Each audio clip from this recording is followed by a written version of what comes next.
केंद्रीय मंत्री एवं हमीरपुर संसदीय सीट से भाजपा प्रत्याशी अनुराग ठाकुर ने जनता के बीच जाकर वोट की अपील शुरू कर दी है। वहीं जनसंपर्क अभियान के तहत अनुराग ठाकुर ने बिलासपुर सदर विधानसभा क्षेत्र का दौरा कर मेहरी, काथला, लद्दा, तलवाड़ा सहित 12 पंचायतों में आयोजित जनसभाओं में भाग लिया और जनता से वोट की अपील की है। वहीं इस दौरान बिलासपुर सदर विधायक त्रिलोक जम्वाल, पूर्व विधायक सुभाष ठाकुर सहित जिला भाजपा पदाधिकारी मौजूद रहे। इस दौरान अनुराग ठाकुर ने कहा कि लोकसभा चुनाव के 4 चरण पूरे हो चुके हैं और इस बार पूरे देश में केवल प्रधानमंत्री नरेंद्र मोदी का नाम गूंज रहा है। साथ ही उन्होंने कहा कि केंद्र में प्रधानमंत्री नरेंद्र मोदी के नेतृत्व वाली सरकार ने बीते 10 सालों में 25 करोड़ लोगों को गरीबी रेखा से बाहर लाने का काम किया है, तो साथ ही महंगाई पर लगाम रखने का काम वर्तमान भाजपा सरकार ने किया है और पूर्व यूपीए सरकार के 60 वर्षों का कार्यकाल व प्रधानमंत्री नरेंद्र मोदी के 10 वर्षों के कार्यकाल के आधार पर ही जनता वोट कर रही है।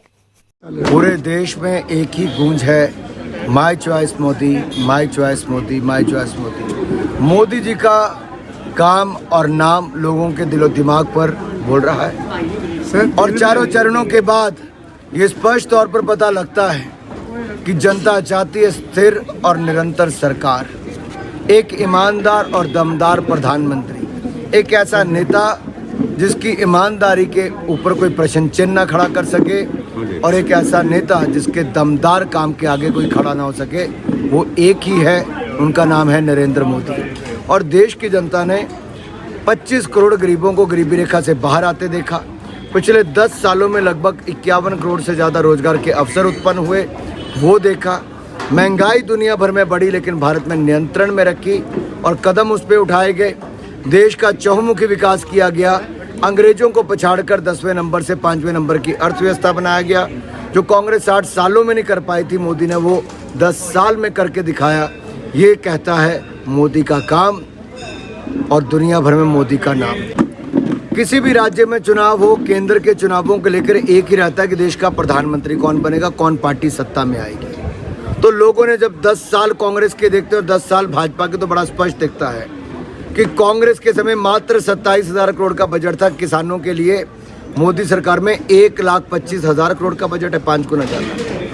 कांग्रेस के समय गिनी चुनी सड़कें बनी, हमारे 3 गुना ज़्यादा नेशनल हाईवे 37 किलोमीटर प्रतिदिन और 91 किलोमीटर प्रतिदिन ग्रामीण सड़कें बनी। कांग्रेस के समय पूरे देश में जितनी सरकारें रही, 60 साल में केवल 387 मेडिकल कॉलेज थे। मोदी जी ने 706 मेडिकल कॉलेज कर दिए, दुगने से ज़्यादा। अब दूसरा देखिए, 7 एम्स थे, 24 एम्स कर दिए। 16 IIT थे, 24 हो गए। 12 IIM थे, 19 हो गए। ये अपने आप एक बड़ा फ़र्क है। 74 एयरपोर्ट थे, 150 एयरपोर्ट हो गए। जब लोग अपने आसपास विकास देखते हैं, जिला बिलासपुर का ही देखिए, एम्स मिल गया, हाइड्रो इंजीनियरिंग कॉलेज मिल गया, रेलवे लाइन मिल गई, 4 लेन मिल गया, केंद्रीय विद्यालय मिल गए। ऐसे अनेकों प्रोजेक्ट 4 लेन हाईवे से लेके अन्य, इसने पूरे इलाके का कायाकल्प किया है। इससे पर्यटन भी मिला, स्वरोजगार और रोजगार के अवसर भी मिले। देखिए, विकास एक निरंतर प्रक्रिया है। जैसे मैं उदाहरण देता हूँ, मोदी जी की सरकार में पहले 5 सालों में हमने बिलासपुर से हमीरपुर की सड़क 300 करोड़ रुपये में चौड़ी करवाई, लेकिन अब हम उसको 4 लेन बनवा रहे हैं।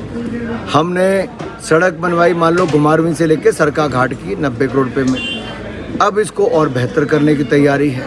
अगर हमने 4 लेन बना दिया तो अब रेलवे लाने की तैयारी है। तो हम तो अगला क्या बड़ा कर सकते हैं, उस दिशा में देखते हैं। और मोदी जी जब छोटा नहीं सोचते, और हिमाचल प्रदेश के लिए कभी छोटा मन नहीं किया, सदा बड़े खुले मन से दिया। आपदा के समय 20,000 मकान मोदी जी ने दिए, 1.5 लाख, 1 लाख 70 हज़ार रुपया एक मकान के लिए मोदी सरकार ने दिया। 1700 करोड़ अलग दिया। मनरेगा में हज़ारों करोड़ रुपये रास्ते, डंगे, बाकी काम कराने के लिए दिए।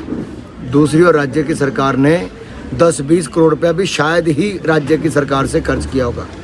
शायद ही 10-20 करोड़ भी राज्य की सरकार ने अपनी तरफ से खर्च किया होगा। ये मोदी सरकार है जिसने आपदा के समय भी राज्य के लिए पूरी मदद की है।